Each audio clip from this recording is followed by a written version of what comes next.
Saudações, bem-vindos a mais uma edição do nosso Way. Este é o nosso podcast. Hoje estamos aqui com mais uma mulher, chama-se Carolina, está aqui, uma jovem moçambicana, está aqui para contar um pouco a sua história.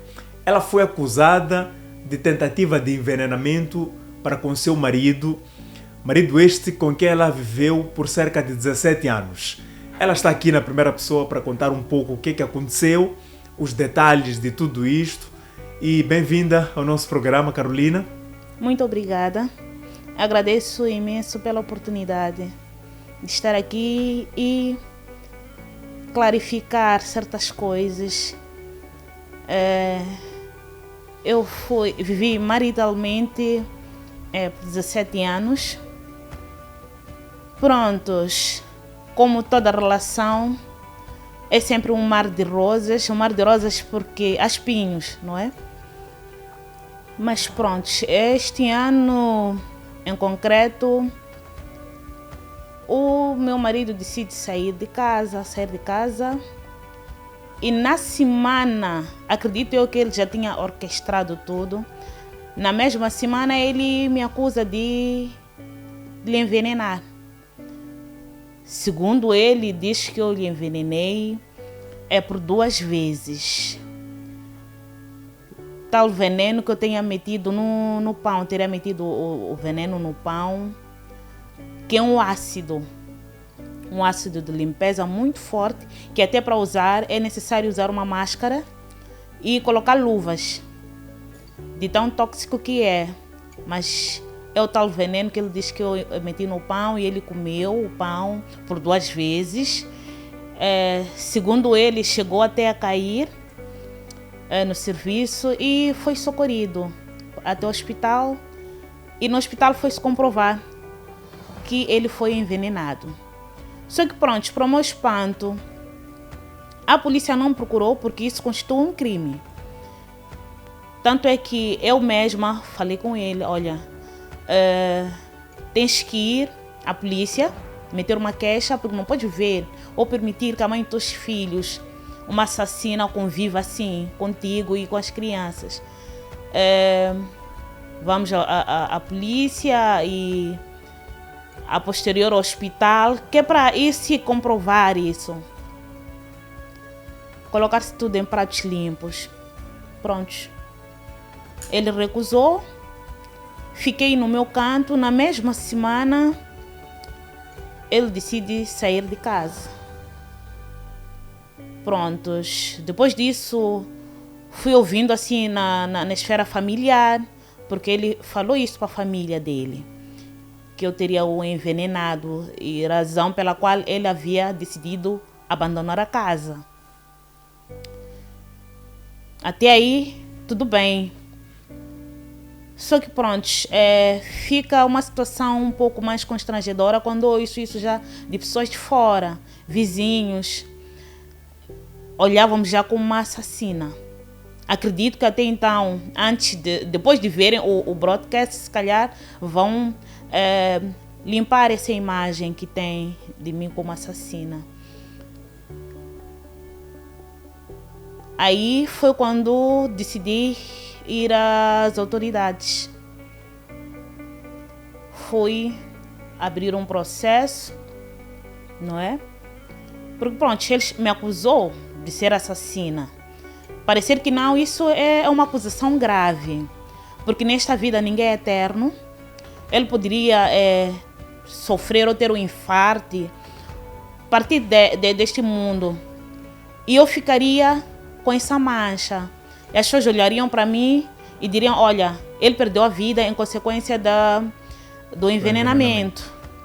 Pois, razão pela qual decidi ir às autoridades, abrir processos, porque ele tinha que ir lá e provar o que ele estava aí a dizer para as pessoas, que eu realmente o envenenei, deveria provar.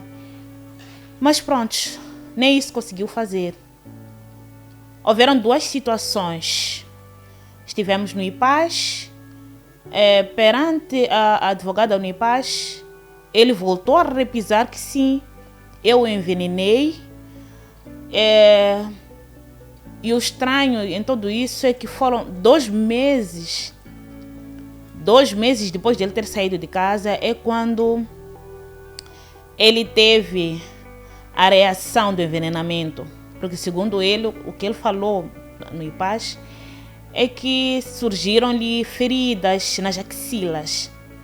Alguém que foi envenenado em algum momento, eu esperaria, se calhar, que teria danos internos, né?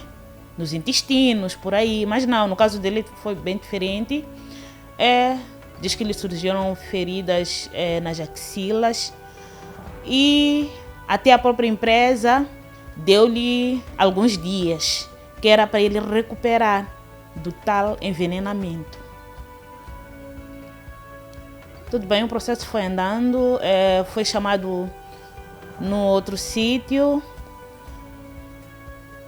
que era para se averiguar, mas ele voltou lá também a repisar que sim, realmente foi envenenado. Só que pronto, no dia do julgamento, ele negou perante a juíza. Negou, disse que não. Ele não havia falado isso. Nunca mencionou, nunca falou em nenhum sítio que eu lhe envenenei. Mas pronto, aí eu me pergunto como é que fica a minha imagem, a imagem que ele criou, ele sujou a minha imagem. Hoje em dia, algumas pessoas veem-me como assassina. Então, é por isso que eu estou aqui, para dizer a todas as pessoas que me conhecem, não sou assassina.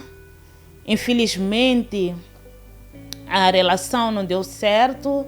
Ele decidiu que já não queria mais e pintou-me assim. Para começar, ele passou mal. Sim. Foi ao hospital sozinho. Segundo ele, diz que foi com os colegas de serviço.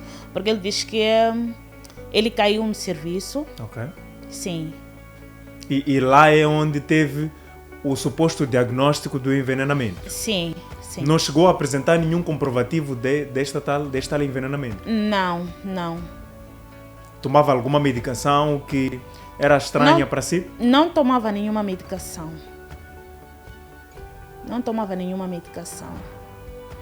Ok. Com toda esta história que aconteceu, isto foi usado apenas como uma desculpa para terminar a relação? Exatamente. Foi usado como uma desculpa para terminar a relação, só que eu acredito que ele foi longe demais. Por mim, que ele arranjasse outras artimanhas, que não chegasse tão longe. Porque acusar alguém de ser assassino é algo muito grave, muito grave. Foi muito longe demais. Mas como é que era a vossa relação antes deste episódio de acusação de envenenamento? A relação começou a estremecer justamente há 3 anos atrás, quando ele me diz que tem outra esposa. Ele disse para mim: olha, tu tens uma irmã. Perguntei qual das irmãs, porque conheço todas as irmãs. Que irmã é essa? Ele: não, eu tenho uma outra mulher. Eu: não, isso não vou aceitar. Por quanto te conheci, em nenhum momento disseste-me que eras polígamo. E não é hoje que vou aceitar isso. Primeiro, ele é um cristão. Se fosse de outra religião, muçulmano, por aí, islâmico, entenderia, sim. E 2, eu sempre disse para ele: olha, não tens nem condições financeiras para tal, porque só nós já vivemos tão mal. Por que querer adicionar uma segunda pessoa, se só para nós aqui em casa já é difícil? Então foi por aí. A relação não foi a mesma coisa. Mas antes desses 3 anos, como é que era? Tínhamos uma relação normal. Uma relação normal. Saudável. A coisa só vai se estragar justamente quando ele decide dizer-me que eu tenho uma irmã. Tens uma irmã. Que eu tenho uma irmã. E recusei. Eu disse que não. Isso não aceito. Ok, vamos lá. por que não aceitou esta condição? Primeiro, pelas questões religiosas, já mencionei. Segundo, condições financeiras. Alguém que já vive mal quer piorar ainda a situação. Não faz sentido. Se alguém com um salário, por exemplo, com o que traz em casa, a gente não consegue gerir as despesas básicas por 30 dias. Como é que essa pessoa quer me adicionar mais alguém? É mais alguém que se calhar também vem com outros alguém. Exatamente. Porque é diferente de estarem a falar de uma criança que só vem, vocês só precisam pôr mais um pouco de água no feijão, como dizem. Sim. Agora, uma mulher se calhar vem já com outras crianças. Exatamente. Infelizmente, foi o que aconteceu. E, olha, eu me pergunto, um homem que não tem nem condições, porque eu sou da opinião que os jovens ou os homens primeiro deviam criar conforto. Ok. Não há melhor coisa que tu saís, vais trabalhar, vais te esfolar no teu serviço e voltas a casa, tens conforto. E se vocês tivessem condições melhores, vamos lá supor, vocês têm condições melhores, vivem de forma um pouco mais confortável, falam financeiramente, e ele aparecer assim, a dizer, olha, Carolina, tu tens uma irmã, a partir de hoje, o que é que dirias? Não aceitaria na mesma, porque não faz parte dos meus princípios. Não faz parte dos meus princípios, não aceitaria. Só que pronto, eu quis tentar, quis lhe fazer perceber de que a atitude ou a ideia que ele teve de arranjar mais uma segunda era totalmente errada. Porque primeiro, ele não tinha condições, não sei agora, mas ele não tinha condições para esse tipo de vida. Para gerir mais uma mulher. Para gerir mais uma mulher. Mas agora, disse que ele veio com esta notícia há 3 anos, não é? E vocês permaneceram juntos por mais uns 2 anos e alguns meses. Sim. Por mais 3 anos. Por mais 3 anos. Sim. E isto não significava, de certa forma, estares a aceitar o fato dele estar com mais uma mulher? Não. Porque eu estavas lá porque... Deixei bem claro que eu não aceitava. E depois de um certo... Ele dormia em casa todos os dias. Quando ele começou a mudar o comportamento, aí sim é que as coisas já começaram a estremecer. Prontos, porque ele trouxe essa notícia, como toda mulher.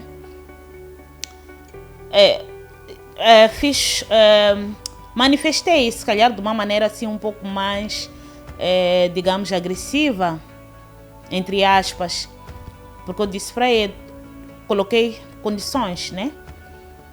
Se não mudas, se continuares com essa ideia de ter 2, ter mais uma, aqui em casa já não vai dar. Teremos que separar. Foi quando ele, dias depois, não, mãe, porque isso cozido assado, vamos lá tentar novamente pelas crianças e tudo mais. Acha que este motivo, não é? É suficiente para ter aberto mão desses 17 anos? É suficiente? Da minha parte... Da sua parte? Da minha parte, sim. Na verdade... Espera, um minuto só. Uhum. O que fez a relação acabar, então, foi a acusação de envenenamento. Não foi o caso de poligamia. Digamos que foi o caso de poligamia, porque ele já havia decidido que iria sair naquela semana de casa. Okay. Só que para justificar a saída dele, ele acusou-me de envenenar-lhe. Que é para poder ter motivos suficientes? Suficientes, sim. Porque até na esfera familiar, quando ele colocou isso, disse, olha, fui envenenada, ela envenenou-me. Todos ficaram assustados, alarmados, não é? Prontos. Então ele foi propagando essa notícia para todos. E como é que está a sua imagem na zona, no bairro, depois desta as notícias não tão boas se espalham com muita rapidez? Mal vista, mal vista. Eu no início eu nem entendia muito porque eu passava e as pessoas cochichavam. Eu não entendia muito, só que pronto. Um belo dia eu cumprimento alguém e a pessoa disse, olha, nós estamos muito chateados contigo. A senhora tentou envenenar lá o nosso amigo. Fiquei mal. Foi aí onde eu corri já para as autoridades. Que era para de uma ou de outra forma ter uma ajuda. A família dele, no caso, como é que posicionou-se perante este assunto? A família dele, por acaso, em nenhum momento procuraram-me para procurar saber sobre a questão. Ele foi lá, simplesmente disse que eu lhe envenenei e ficaram por aí. Mas depois de 17 anos? Depois de 17 anos, não me procuraram, não sentaram comigo para procurar entender se aquilo realmente era verdade ou não. E a sua família, como é que posicionou-se perante isto?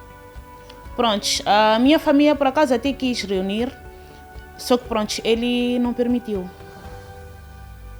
Não quis? Ele não quis conversar. Não quis conversar. A minha família quis resolver o assunto de uma forma assim mais saudável, numa esfera familiar. Tanto é que estivemos reunidos até. Só que pronto, ele não quis, ele não apareceu, nem a família dele. Agora, essa tal irmã que ele teve na altura, chegaram a ficar juntos? Tem alguma informação? Não sei, a informação que eu tenho recentemente é que ele apresentou ao filho, disse ao filho que tem uma esposa. Agora não sei se é a tal irmã. A sua irmã, no caso? Sim, entre aspas. Mas conhecias a tal irmã? Não conheci, porque quando ele me falou aquilo, eu disse que eu não queria saber. Eu não queria saber. Para conhecer, eu primeiro acho que se calhar teria que aceitar, não é? E depois ele ia abrir um espaço para apresentar a fulana. Mas eu não dei espaço. Eu disse que não queria saber disso. Não queria saber. Existe alguma forma de... a vossa separação é recente, não é? É recente, não temos ainda nem um ano. A união, de facto, é só considerada depois de um ano. É que considera-se separação? Sim. Nesse caso, separação, abandono do lar, por aí. Ok. Depois de um ano, mas ele saiu de casa em março. Estes são para aí 7 meses. Há chance de voltarem? Não. Não há. Até porque ele já está numa nova relação. Mas se não estivesse? Se não estivesse, também acredito que ele teria que fazer uma ginástica, mas tão grande, porque desrespeitou, além de mim, as crianças, desrespeitou também a minha família. Então teria que fazer uma ginástica tão grande de pedir perdão a toda essa gente. Pedindo então, perdão, se calhar. Se calhar. Porque quando a pessoa aparece e diz que, olha, demonstra, né? Arrependimento. Até a Bíblia diz, a gente tem que perdoar. Mas em termos de sentimento, da sua parte? Olha, em termos de sentimento, eu não vou ser hipócrita, porque foram 17 anos e estamos separados há 7 meses. Em termos de sentimento, eu estaria a ser hipócrita se eu dissesse que não sinto mais nada, não é? Acho que ainda existe lá um sentimento, não se apaga do dia para a noite. Mas prontos, já aprendi a olhar para ele e ver ele como só o pai dos meus filhos. Está magoada? Estou magoada porque, pronto, ele acusou-me de algo que eu não fiz, algo tão grave, e não se deu nem... não teve nem a coragem, digamos, ou a inteligência de me procurar para pedir desculpas por ele ter me acusado de lhe envenenar. Sabendo ele que ele orquestrou tudo isso só para ser bonito perante a família. Eu não sei, alguns homens, não sei se lhe faltou coragem de chamar a família dele e dizer, olha, eu saí, abandonei a casa porque tem uma outra pessoa. Faltou-lhe essa coragem, então preferiu sujar a minha imagem, colocar-me como amada fita, não é? Da pior forma. Então eu esperava que em algum momento ele me procurasse para pedir desculpas por ter me acusado de algo que eu não fiz. Essa é a minha maior dor, porque em algum momento paro e penso, digo, olha, foram 17 anos, mas realmente eu não conhecia aquele homem. Depois da separação, eu acho que só fui conhecer a ele depois da separação mesmo. Nesses 7 meses, agora é que estou realmente a ver com quem eu vivi os 17 anos. Eu tinha uma certa imagem dele, acreditava que ele fosse tivesse um certo caráter, e neste momento mostrou outra faceta. Quais são as lições que tirou destes episódios todos? Olha, não vou te mentir, perdi a confiança. Eu não sei se um dia voltaria a confiar em um homem. Não sei, se calhar porque a ferida ainda não sarou, mas perdi a confiança, estou traumatizada, tenho medo só de imaginar que em algum momento, se calhar, eu sou jovem, se calhar poderia ou posso vir a conhecer alguém. Sei lá, nem sei como explicar, mas estou traumatizada. As mulheres estão a sofrer muito. A gente sofre, mas pronto, no meu caso, fui arrastando e perdoava tanta coisa porque eu havia colocado na minha cabeça que não queria que os meus filhos crescessem longe do pai, crescessem com um padrasto. É o que eu tinha sempre na mente. Então eu, várias vezes até eu disse a ele, vamos ficar juntos pelas crianças. Vamos ficar juntos pelas crianças. Se calhar eu tinha uma dependência emocional. Dependência emocional fazia-me com que eu aceitava coisas que nem dava para aceitar. Normalizava certas situações que não dava para normalizar pela dependência emocional. Porque pronto, foram 17 anos, então não é fácil. Chegou a ser agredida durante Já. estes anos de convivência, por quê? Já fui agredida porque a primeira vez, me recordo, eu estava grávida do meu primeiro filho e tinha um barrigão. Acho por aí uns 7 meses, 8 meses, já não me recordo bem. Só sei que ele voltou e deu-me tapas. E eu perguntei a ele até o porquê. E ele simplesmente colocou-se em choros. Disse não, que ele não sabia porque que estavam a bater. Eu grávida, uma barriga bem grande. Qual foi o pior momento de sua vida?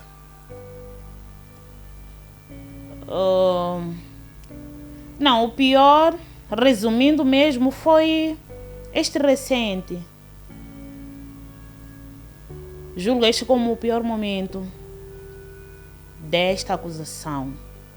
Foi o pior momento. Ser acusada de Exatamente. tentar matar um homem com o qual conviveu por quase 20 anos.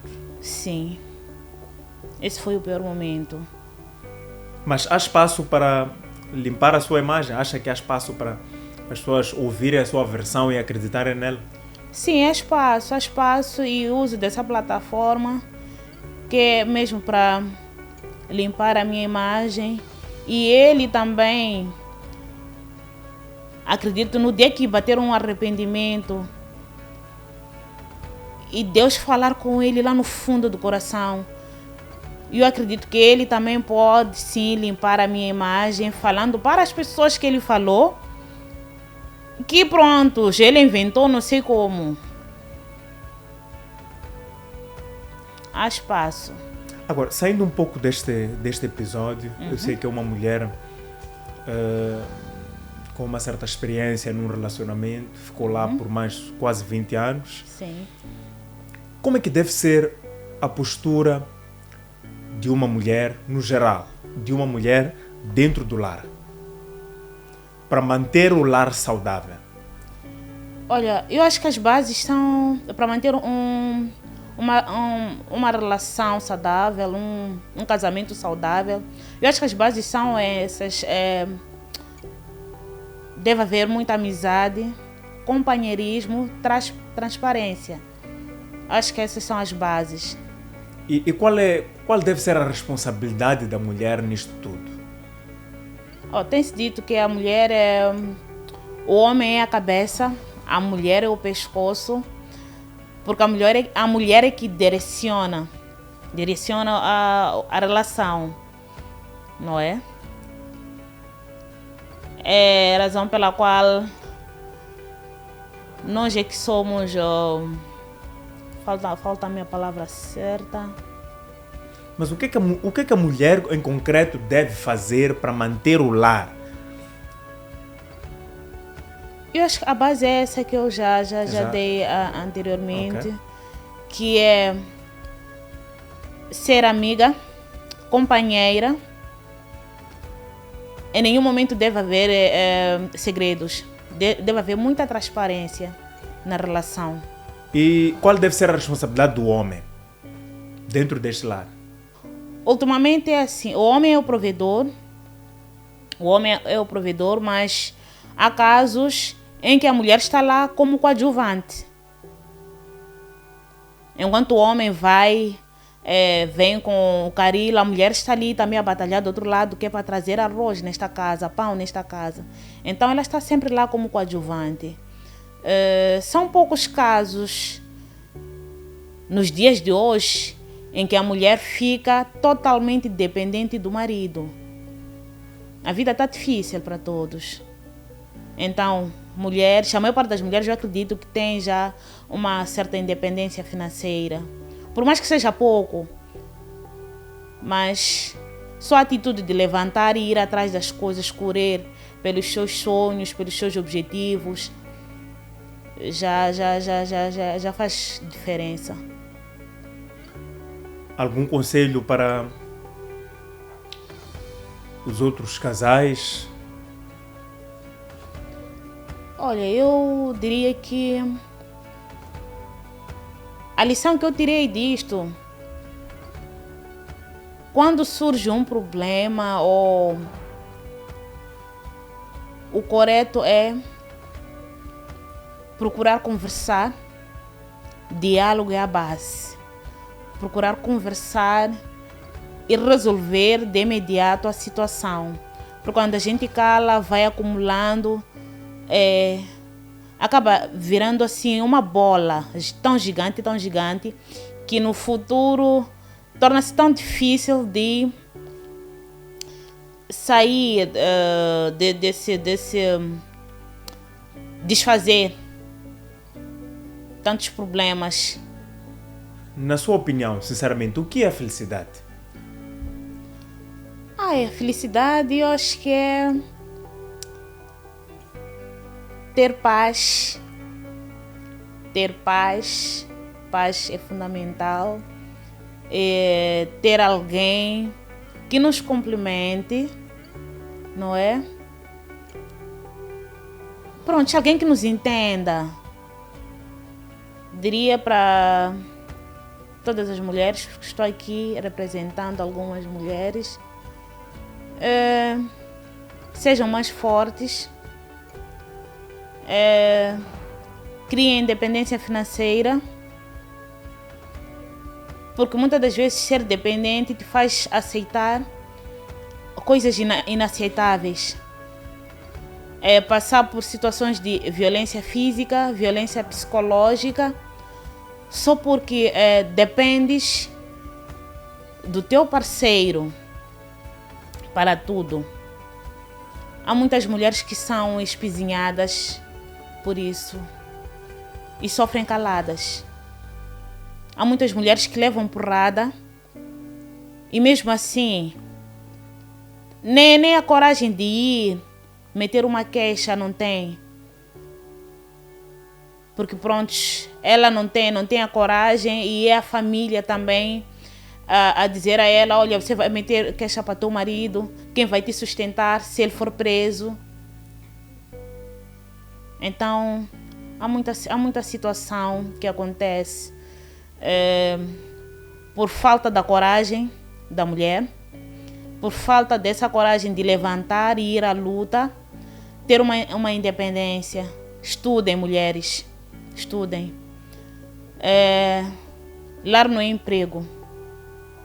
Até porque, mesmo no currículo, em nenhum momento vem lá nenhuma habilitação que você aprende no casamento.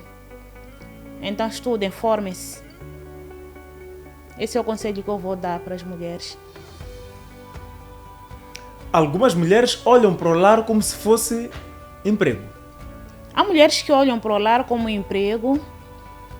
Há mulheres que passam, separam, estão numa relação, separa, não dá nem um tempo para ela mesma, já pula de uma relação para outra, de um casamento para o outro. Quanto tempo deve ficar? Prontos, eu sou da opinião, tempo assim determinado, dizer, olha, fique tanto tempo, não vou conseguir precisar. Mas é importante, depois de uma separação, ter tempo para consigo mesma, não é? Sarar as feridas emocionais. E então, depois de tudo isso, decidir que pronto, eu já estou bem, estou pronta para gerir o novo stress. Porque, casamento, meu Deus. Muito bem. Estivemos aqui a conversar com a Carolina. A Carolina é uma jovem moçambicana. Ela contou um pouco da sua história. Este é o nosso Way, é o espaço onde as pessoas, sobretudo as mulheres, vêm cá para desabafar e juntos procuramos formas de ajudar essas mulheres a superar. Felizmente, ela está a conseguir ter esta força para superar, graças ao apoio de família e amigos, mas o grande propósito ou o grande objetivo é mostrar à sociedade que ela não tentou envenenar o seu marido tal como se propagou sobretudo na sua zona. Este é o nosso Way. Próxima semana nós voltamos para mais uma edição e vamos contar a história de mais alguém.